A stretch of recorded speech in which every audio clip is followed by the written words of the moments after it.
নমস্কার বন্ধুরা, মিঠু কুকিং চ্যানেলের আরেকটা নতুন রেসিপিতে আপনাদের সকলকে স্বাগতম। আশা করছি সকলে ভালো আছেন আর সুস্থ আছেন। আমার আজকের রেসিপি হলো পটল চিংড়ি। অনুষ্ঠান বাড়ির মতো পটল চিংড়ি এখন বাড়িতেও বানানো যায়, তো সেই রেসিপি আপনাদের সাথে শেয়ার করব। চলুন তাহলে শুরু করা যাক পুরো রেসিপিটা। স্কিপ না করে দেখতে থাকবেন। যদি ভালো লাগে লাইক করবেন, কমেন্ট করবেন, অবশ্যই চ্যানেলটাকে সাবস্ক্রাইব করে দেবেন।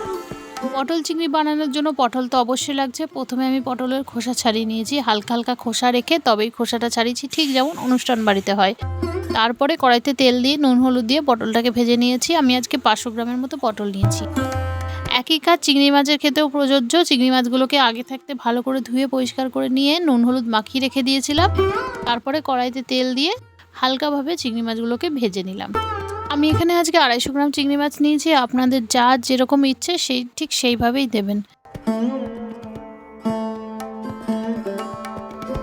এবার এই তেলটার মধ্যে আরও কিছুটা সর্ষের তেল দিয়ে দিলাম। আজকে আমি পুরো রেসিপিটাই সর্ষের তেলে করব। আর এবার আমি কেটে কেটে রাখা ডুমো ডুমো করে আলু দিয়ে দিলাম। আলুর সাইজটা খেয়াল করুন, আমি একটু বড় রেখেছি, ছোট ছোট আলু রাখিনি, ঠিক যেমন অনুষ্ঠান বাড়িতে হয়। দিয়ে দিলাম লবণ আর হলুদ। লবণ হলুদ দিয়ে আলুটাকে বেশ লাল লাল করে ভেজে নেব। আলু ভাজা হয়ে গেছে। এবার আলুগুলোকে একটা প্লেটের মধ্যে তুলে নেব।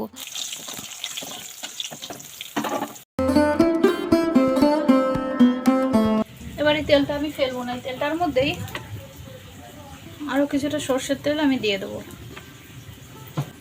ফোড়নের জন্য দেব সাদা জিরে, তেজপাতা, শুকনো লঙ্কা আর গোটা গরম মশলা। ফোড়নটাকে একটু ভেজে ভেজে নেব। ফোড়নটা ভাজা ভাজা হয়ে গেছে। এবার এই তেলটার মধ্যে আমি দিয়ে দেবো 2 চামচের মতো পেঁয়াজ বাটা, রসুন বাটা দেবো 1 চামচ। এবার এই যে মিক্সিতে আমি পেস্ট করে রেখেছিলাম মশলাটা, সেই মশলাটা বেশ কিছুটা ছিল, সেই মশলার জলটা আমি এর মধ্যে দিয়ে দিলাম। এতে করে হবে কি, মশলাটা পুড়বেও না আর কষানোটাও ভালো হবে। দিয়ে দিলাম আমি 1.5 চামচের মতো আদা বাটা, হলুদ গুঁড়ো 1 চামচ, ধনে গুঁড়ো 1 চামচ, লঙ্কার গুঁড়ো 1 চামচ, লবণ, চিনি দেব আর সবশেষে দেব জিরে বাটা। এটা আমি শিলে বেটে নিয়েছিলাম। আপনারা যদি জিরের গুঁড়ো দিতে চান সেক্ষেত্রেও অসুবিধা নেই। সব মশলাগুলোকে খুব ভালোভাবে কষিয়ে নিতে হবে।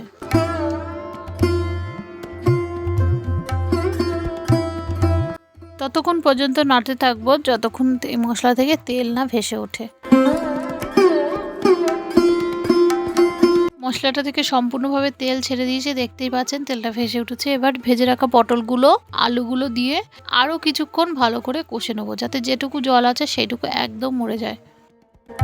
কিছুক্ষণ নাড়াচাড়া করার পর এবার ভেজে রাখা চিংড়ি মাছগুলো এর মধ্যে দিয়ে দেবো।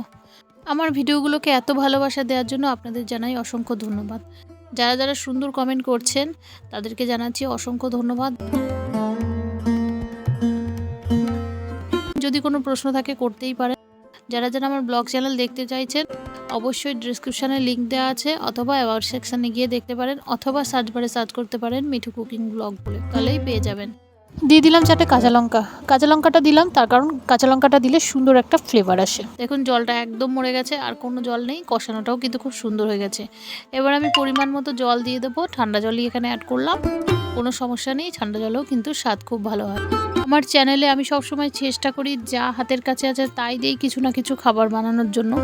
তবে যারা যারা আমার চ্যানেলটাকে এখনও সাবস্ক্রাইব করেননি অবশ্যই সাবস্ক্রাইব করে পাশের বেল নোটিফিকেশনটা অন করে দেবেন, যাতে আমি যখনই ভিডিও ছাড়ি আপনারা দেখতে পারেন। আর যারা যারা সাবস্ক্রাইব করেছেন তাদেরকে জানাচ্ছি অনেক অনেক ধন্যবাদ।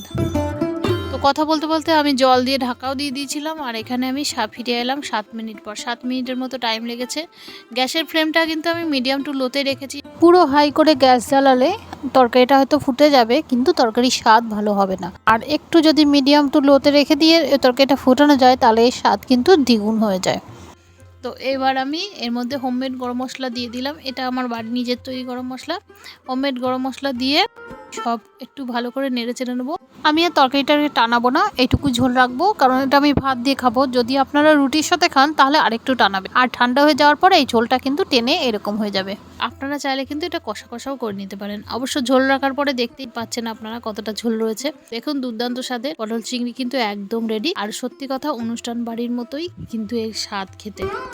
কেমন লেগেছে আজকের ভিডিও জানাতে ভুলবেন না। যদি ভালো লাগে লাইক করবেন, কমেন্ট করবেন আর চ্যানেলটাকে প্লিজ সাবস্ক্রাইব করুন। এই দেখুন আপনাদের সাথে বক বক করতে করতে আমি খেতেও বসে পড়েছি। আর আমি কি বলবো, আপনারা নিজেরাই বানিয়ে খান আর আমাকে জানাবেন কেমন হয়েছে। আজ তাহলে আসি, দেখা হচ্ছে পরের ভিডিওতে। সকলকে অনেক অনেক ধন্যবাদ।